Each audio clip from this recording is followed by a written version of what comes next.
application period for the latest round of ARPA funding through Greene County closed on Friday. Chris Bryan joins us live from Springfield with just how many applicants the county has received. Chris? Yeah, good afternoon, Lisa. 257 applications were received by Greene County. Now, the county will distribute nearly $2.5 million to those applicants.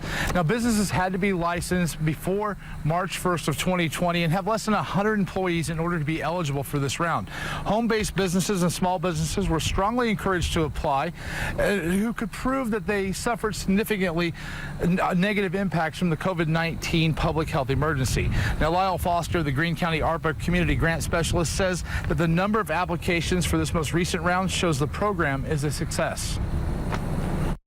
The actual application amount requested the average amount is just under $12,000. And with the amount of applications that came in, we're actually slightly over our budget in terms of request. So I think it was a very successful program in terms of the amount of applications we received. Now, the next step is to finish the review process and then submit those to the Greene County Commission for final approval and distribution of the checks. In Springfield, Chris Bryant, KY3 News.